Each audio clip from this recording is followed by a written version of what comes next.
What's good, everybody? It's the Conor with Cab Show. UFC 279 is right around the corner. I cannot wait. Shout out to the GOAT, Nate Diaz. Yes, I consider him one of the GOATs of the UFC. I mean, he first started fighting back in 2004, came into the UFC around 2007. I mean, dude, Nate Diaz, he's the warrior, dude. He's been there. He's done it all. He's been in so many different fights. His UFC record's 21-13. Yes, he is on a two-fight losing streak, lost to Masvidal and Leon Edwards. But look, dude, I think the fans love Nate Diaz, including myself, because he's a true fighter. He's a real fighter, as real as it gets. He's not one of those fake fighters or fake champions or just do it all for clout or all for attention or all for fame. No, Nate Diaz is a true competitor. He's a true fighter, and to me, he's a champion. I just think how the UFC's handling this right now is kind of silly. Nate Diaz didn't call for this fight. He said he didn't even want this fight, but you know Nate Diaz, he said, F it, I don't care who I fight. He wanted to fight Francis Ngannou of all people, right? That's just Nate Diaz for you, no fear. And that's why I think most of the fans love Nate Diaz, because he's not scared of anything or anybody. He will bring the fight to you. He will bring the pressure, and I get it. You know, this guy who he's fighting, Chima, look, you know, he's got a lot of hype around him. He's 11-0. His one basically big win was against Gilbert Burns.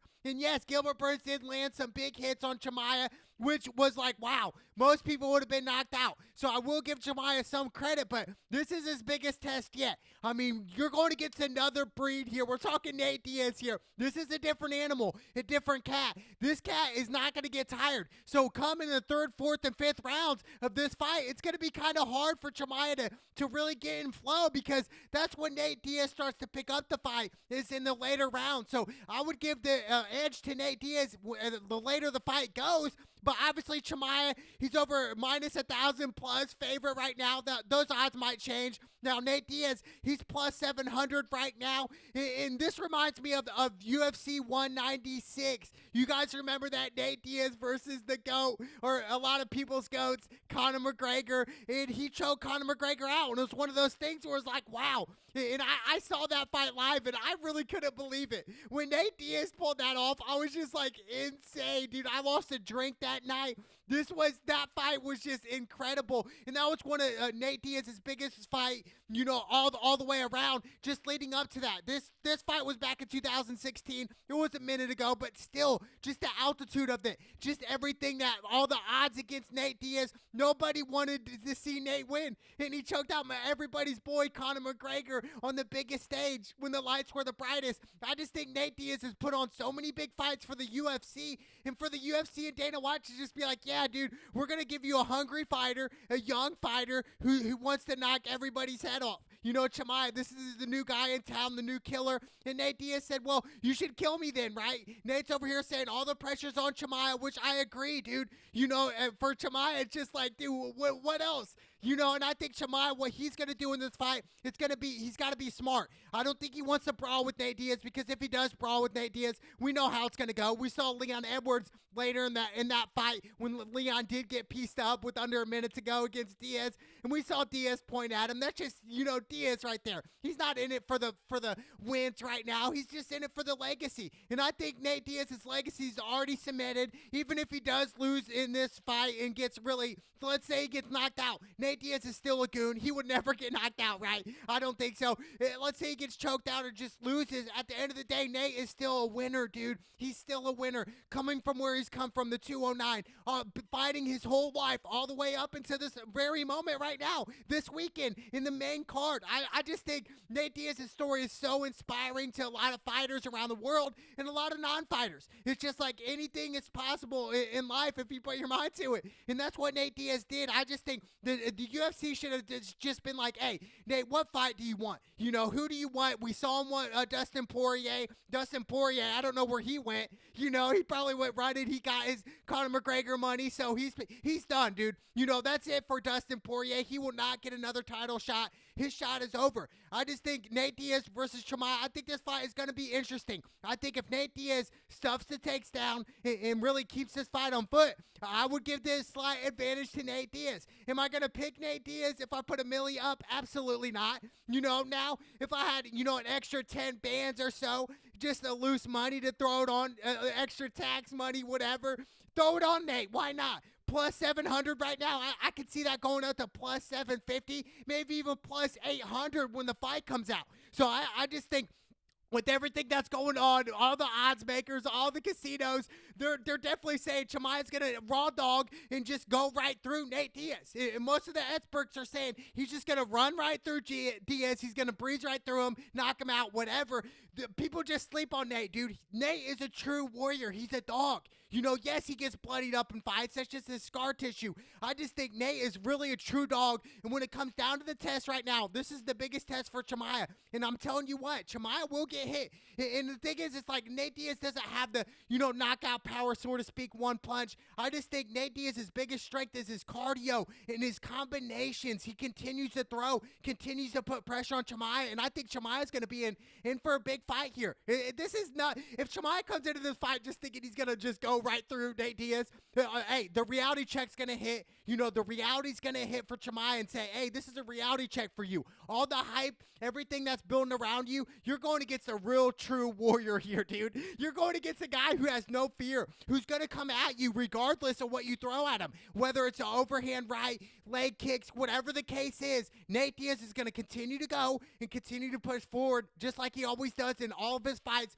Pace, and get you tired out. That's what he did with McGregor in both fights against McGregor. He tired McGregor out later in the rounds. That's what he does. He's in the Masvidal fight. Yes, he was getting dominated in the Masvidal fight, but later in the rounds, it was a doctor stoppage. But on the flip side, that's when Nate gets going in the 4th and 5th round. So I think the longer this fight goes, I'm going Nate, dude. With the upset. Now, first, second round, Chima could easily choke him out, knock him out, whatever the case is. But I'm obviously rooting for Nate, dude. I mean, people who are going against Nate and saying Nate sucks or whatever the case is, that's ignorant, dude. Nate is one-of-a-kind fighters, once-in-a-generation fighters, dude. He's an OG, triple OG in my book, triple OG, okay? Dude, Nate Diaz, man, UFC needs to hook Nate Diaz up, dude. And I think if this fight even is a great fight, I think they could run it back. Nate could sign a 2-fight deal with the UFC, whatever the case is. I just think the UFC owes maybe Nate even a rubber match against everybody's boy Conor McGregor. The biggest draw right now. Nate Diaz versus McGregor next summer would be huge, or next fall. Whatever it is, dude, I just think Nate Diaz has a lot going for him. Win or lose, it doesn't matter for Nate, dude. His legacy's already cemented. Now, Chima, on the flip side, if he wins this fight, what's next for Chima? Well, obviously, is it going to be a title shot? Who's he going to fight? Is he going to fight Usman, Leon Edwards, Colby Covington? One of those guys. I think I would love to see Chima fight Covington. That'd be a great fight. True wrestlers, true fighters. I think that'd be great, but I think Chima is either going to get one of those 3 guys. Covington, Colby Covington, Leon Edwards, and Kamaru Usman. That's who he's going to get. Ultimately, I do believe that. And then Gilbert Burns is probably going to fight Masvidal down the road.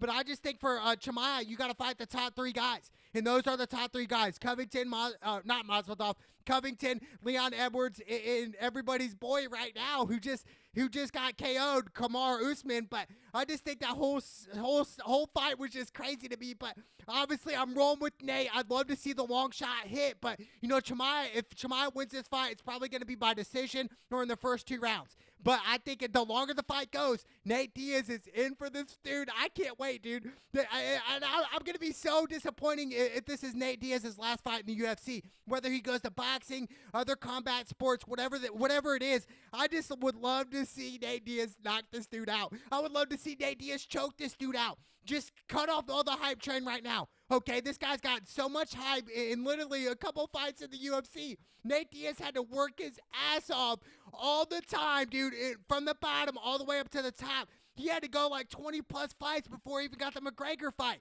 So I think Chimaev right now, dude, he should feel blessed, dude. He should feel blessed that you've really only fought 3 or 4 times in the UFC. Now you're fighting one of the biggest draws in the UFC, Nate Diaz, right now. This is crazy to me. This is 2022. This is what it's come to. This is what social media is. I can't wait. I just think it's going to ruin everybody's plans if Nate Diaz crashes the party, knocks him out, pieces him up, points at him, slaps at him. I think this is going to be a dogfight, though, at the end of the day. I really do believe that. I think this main fight is going to be a dogfight. I cannot wait. This is going to be great.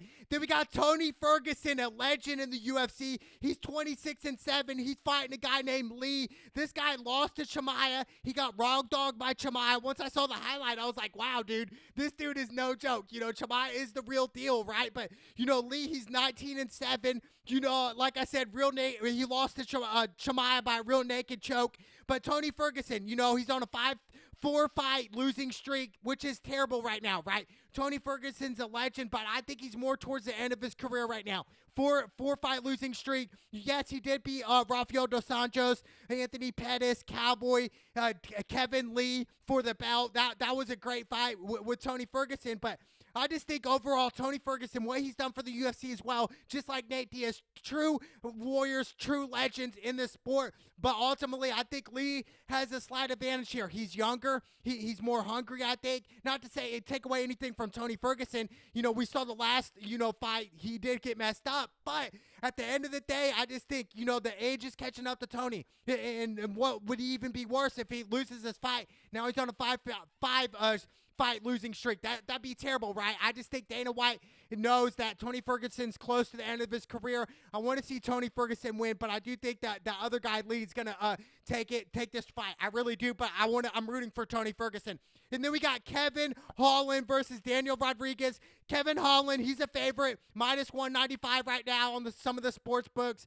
He's 23-7, won no contest. He's on a 2-fight win streak, but this Daniel cat, he's on a 3-fight win streak. And I see this fight right here. Both these fighters love to throw hands. They love to stand, but ultimately, I really think this is going to be another dogfight, just like the Chima Nate Diaz fight. I really do. I think this is going to come down to who's going to land a bigger punch, who's going to get somebody hurt, who's going to land the crazy leg kicks. But ultimately, I'm going to go with Kevin Holland, the slight favorite right now. I could see him losing this fight because Daniel, dude, he has a lot of power in his punches. He can throw some crazy leg kicks, but I'm going to go Kevin Holland with the slight favorite with the win by decision. And then we got Irene versus Macy. Hey, shout out to Irene. This chick is a boss. She's 13-6. She lost to Holly Holm back in 2020, but recently she's been winning. And I saw her recent fight, and I was just like, man, this Irene chick, she's fast. She's smart. She can wrestle. She can really do it all. She really can. And that's why I'm going to go against Macy. Macy's the underdog, +150. I'm rooting for the underdog all the time, right? But I just think Macy, her hands are going to be full. I think she does not want to stand up on this fight. I think Irene's going to really just tag her up here and win this fight. So I'm going to go Irene all day in this matchup. And then we got Johnny Walker, who's 18-7 in the UFC. Look, shout out to Johnny Walker. Seems like a funny guy, but his most recent fight against Hill, dude, he did get knocked out. And it was one of those knockouts where it was like, dude, this is just insane. This sport is just crazy, dude. Literally, the UFC is insane, dude. Once I saw Johnny just drop, dude, like a bag of ice, I was just like, holy cow. And we have to understand, dude, Johnny Walker is a big mother trucker. He is big, dude. He's tall. He's ripped, dude. And I just think, man, just one slight hit to the chin, that's it. But this guy who he's fighting is no joke. He's the favorite. I don't, honestly, dude, I want to see Johnny Walker win. I do. I'm rooting for Johnny Walker. Now, if Johnny Walker does get knocked out back-to-back fights, dude, maybe it's time to be like, hey, dude, let me pursue something else, okay? Maybe the UFC isn't for me. I just think for some big-time fighters, when you do end up getting knocked out, something changes. Typically, it's something changes, right? When you do get just annihilated in front of everybody. But, on the flip side, we look at GSP, right? He did get beat, the biggest upset in UFC history against Matt Serra, and he did get knocked out against Matt Serra, but he did bounce back and have a great Hall of Fame career. So it could go both ways, but I say typically people don't come back from a big knockout like Johnny Walker. But, I'm going to go out on the limb and root for the underdog, Johnny Walker. Now, will I put money on that fight? Absolutely not. No freaking way at all. But I just think, UFC 279, this whole fight card is hard. Even the prelims are hard, although in the prelims, I like to go the underdogs. Now, I've even had inside sources tell me a lot of the times go underdogs in the prelims. They hit sometimes. So that's just a little information for you guys. But the main event, Nate Diaz, man, versus Chima. I cannot wait, dude. I cannot wait. This is going to be a dogfight. This is going to come down to the wire, and I think Nate Diaz, the longer this fight lasts, the longer it stands, Nate Diaz is, I'm rooting for Nate. Even if he loses, I'm not going to be mad. I'm not, but I'm rooting for Nate Diaz. Team Diaz all the way. Top dogs. It's the UFC 279, baby. It's the Conor with Cam show. Let's go!